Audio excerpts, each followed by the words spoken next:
Imagine living next door to this black mold floor to ceiling. This is what one mother found when she entered the condo right next door. Now she's stuck paying for a home that she and her daughter haven't even been able to live in since August. 41 Action News investigator Andy Alcock talked with her about this frustrating ordeal. So this whole thing has been about so much loss. Amy Patton wipes away tears talking about all the possessions she's had to throw away.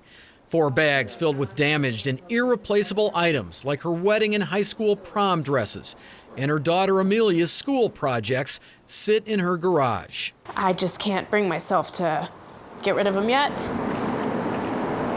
It all started last July when nearby Indian Creek overflowed with heavy rain. The flooding overwhelmed the Johnson County wastewater system, which backed up into her finished basement. Then it happened again in August. You can see where the water level was in her basement. Both times she cleaned up her unit, including taking out a complete bathroom. But her problems were just beginning. I was concerned that the cleanup was also taking place next door in that vacant unit. On August 10th, Patton sent this email to Young Management, the property manager for her condo association. She noted the empty unit next door had a mold mildew smell coming from it and was very concerned. The next day, Lindsay Anderson of Young Management replied and said she'd been out with board members to the empty apartment. Patton asked what she found, but Anderson didn't respond.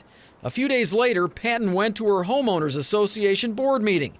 There, she was told the neighboring unit was infested with black mold, and it wasn't safe for Patton and her daughter to live next door. I asked them at the meeting, the board, why the delay had happened. They told me they weren't sure how to handle it. How would you characterize the response of the homeowners association? Horrible. Patton says on her own she was able to find out mortgage lender James B. Nutter and Company owned the vacant unit next door from a foreclosure.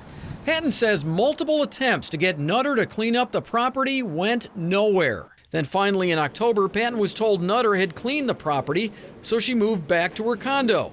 Recurring illnesses for Patton and Amelia quickly followed, including ear infections, bronchitis, asthma attacks, and severe headaches.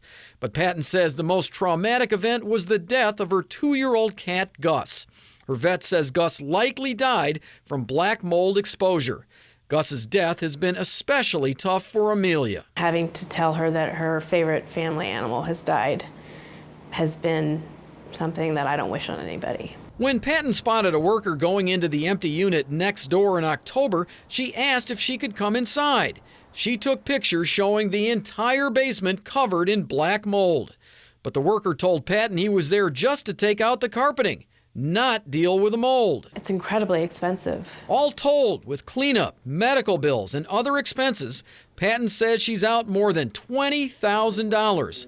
And it costs her more than $1,400 a month to pay for a home she still, months later, can't live in. I don't know when the journey's going to end. I didn't think I would be here in December when this started in July.